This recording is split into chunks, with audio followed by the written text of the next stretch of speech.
STY dipecat, Elkan Bagot merapat. Kata itulah yang kita sematkan untuk nasib daripada Elkan Bagot, salah satu pemain timnas Indonesia yang sudah lama tidak dipanggil oleh Coach Sintayong untuk masuk ke dalam skuad timnas Indonesia.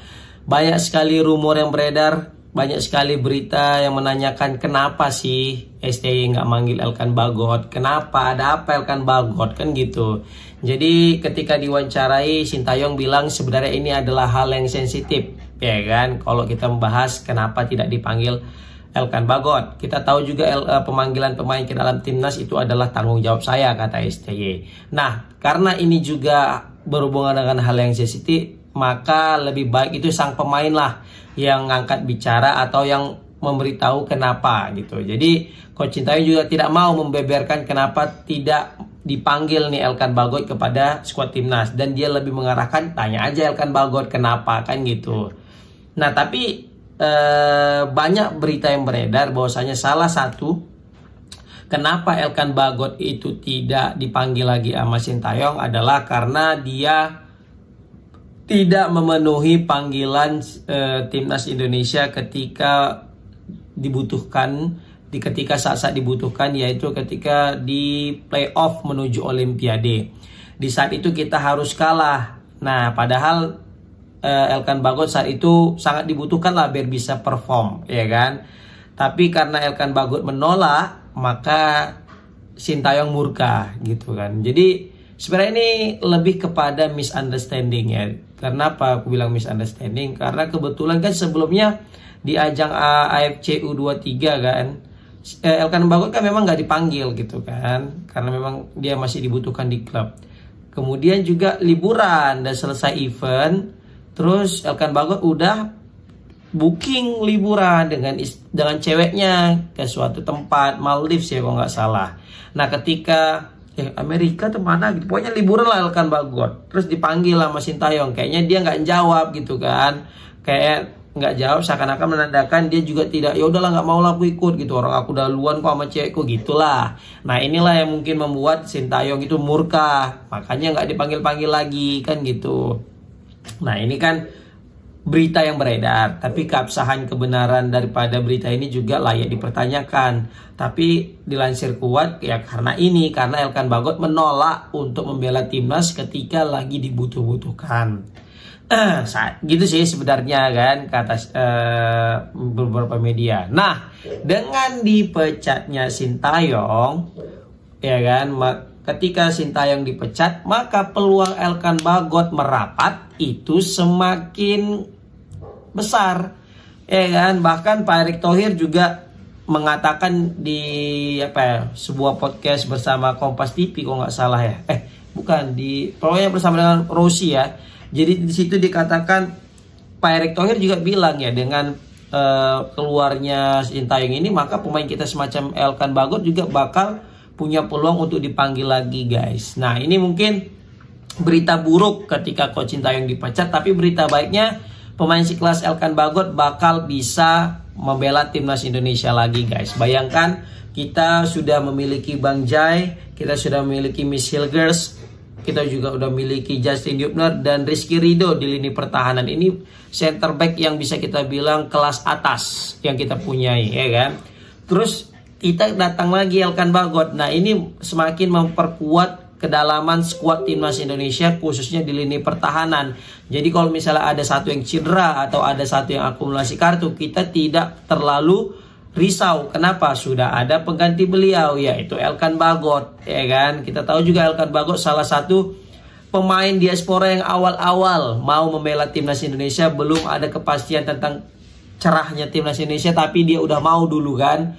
Jadi Elkan Bagot nih kan dulu dialah pertama-tama masuk pemain diaspora kan, yang waktu di Piala AFF 2020 yang main di 2021 sehingga masuk ke final, bahkan dia juga sudah mencetak gol. Nah, di sini juga menarik, guys. Elkan Bagot juga sempat merespon tentang pemecatan Sintayong dan diganti dengan Patrick Kluivert, tapi dia tidak memberikan respon kepada pemecatan Sintayong khususnya, tapi dia lebih kepada merespon tentang penunjukan Patrick Kluivert sebagai pelatih timnas Indonesia. Jadi terpantau Ya, di situ Elkan Bagot memberikan like kepada unggahan salah satu akun Instagram yang bernama Rising Bowlers, yang mana di situ Rising Bowlers membahas tentang penunjukan Patrick Kluivert sebagai pelatih timnas Indonesia, dan dia memberikan like. Jadi menandakan ini sinyal positif bahwasanya Elkan Bagot juga sepertinya bahagia dengan penunjukan Patrick Kluivert, sambil berharap ia akan dipanggil kembali bersama timnas Indonesia karena sudah lama vakum tidak membela timnas Indonesia. Terakhir kali kalau nggak aku salah ya, Elkan Bagot itu membela timnas Indonesia itu di Piala Asia tahun lalu. Di saat itu ketika membela Australia yang kita kalah 4-0 kalau nggak salah. Nah, itu terakhir kali timnas Indonesia bermain bersama dengan Elkan Bagot. Atau waktu lawan Jepang ya, waktu diturunkan sebagai striker ya kan. Nah, ini patut kita tunggu bagaimana sepak terjang daripada Elkan Bagot bersama dengan timnas Indonesia, karena juga kita tahu Elkan Bagot semakin matang di klubnya.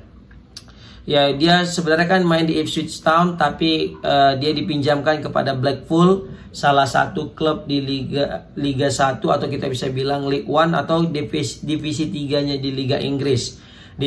Akhirnya kan dia bisa bermain di klub Ipswich Town di Liga 1-nya atau bisa kita bilang di di Premier League, tapi karena memang masih muda dan juga penuh saingan, kalah bersaing dengan pemain-pemain seniornya, jadi Elkan Bagot dipinjamkan untuk menambah jam terbangnya. Dan di sini pemain yang berdarah Thailand juga, ya kan, yang mana juga dia lahir di Thailand ya. Yang pemain berusia 22 tahun ini, dia sudah memainkan 2 pertandingan di musim 2024-2025 ini, posisi sebagai bek tengah. Ya, ini menarik, kita pantaulah pemain yang bertinggi 1,96 hampir 2 meter ini. Ya kan, ini bisa jadi solusi jika nanti memang Arhan dipanggil lagi. Tapi aku nggak tahu apakah nanti Arhan bakal dipanggil lagi apa enggak, ya kan. Kalaupun nanti misalnya dipanggil lagi Arhan, ini mungkin bisa menjadi senjata mematikan lagi bagi timnas Indonesia, karena semenjak Elkan Bagot nggak ada, lemparan ke dalam Arhan itu ya masih belum tajam. Tajamnya lemparan Arhan kalau memang sudah ada Elkan Bagot. Kalau bahkan Argentina aja keteteran gitu ketika menghadapi lemparan maut Arhan dan disambut dengan Elkan Bagot. Nah, ini jadi asik nih, apalagi kita menghadapi Australia nanti kan, yang notabene memiliki pemain tinggi-tinggi besar-besar, walaupun tidak ada Harry Suta, tapi setidaknya dengan hadirnya Elkan Bagot cukup membuat kejang-kejang pemain Australia. Seperti itu guys. Wah, ini menarik nih, apalagi nanti lawan Bahrain kan. Bahrain pun bingung, ini siapa lagi nih Elkan Bagot ini, kok tinggi kali, besar kali, siapa lagi lah back timnas ini. Ada aja pemain baru ya kan, padahal nggak tahu dia itu pemain lama ya kan, pemain baru stok lama lah kita. Bisa kita bilang seperti itu guys. Nah, ini juga tidak menutup kemungkinan ya pemain-pemain sebelumnya nggak dipanggil kayak Sadil Ramdhani, itu mungkin bisa juga dipanggil nanti nih ke depannya. Kita tahu Sadil juga punya masa lalu yang kelam dengan Sintayong. Jadi kayak ada perselisihan, ada kesalahpahaman antara kedua pelatih dan pemain ini, sehingga nasib Sadil Ramdhani itu digantung, tidak jelas, dia sering sekali tidak dipanggil gitu. Padahal sebelumnya hubungan mereka harmonis kan. Bayangkan kayak Sadil yang sering bercanda kayak Marcelino lah itu kan. Kan sama satu tipe ini Marcelino sama Sadil ini, sama-sama tipe yang jahil, yang dekat dengan pelatih gitu kan. Tapi kita dikejutkan ketika Sadil tidak dipanggil guys. Wah, ini kan ada apa sebelumnya. Nah, dengan tidaknya lagi Sintayong melatih, maka besar kemungkinan Sadil akan dipanggil lagi gitu, ya kan. Sama juga kayak Elkan Bagot. Elkan Bagot juga deket kali kan dengan Sintayong. Bahkan Sintayong datang loh ke Inggris sana untuk mantau pertandingan Elkan Bagot, ya kan. Tapi ya itu prinsip Sintayong juga memang patut kita apresiasi. Dia kalau udah bilang enggak bisa lagi ditolerin, nggak bisa lagi ditawar-tawar. Nah, ini juga sikap yang baik juga nih yang dimiliki Sintayong, yang dipatut ditiru sama Patrick Kluivert nanti ke depannya untuk mendisiplinkan anak-anak timnas ini, bahwasanya nggak ada yang lebih besar daripada sebuah timnas, suatu klub, suatu tim.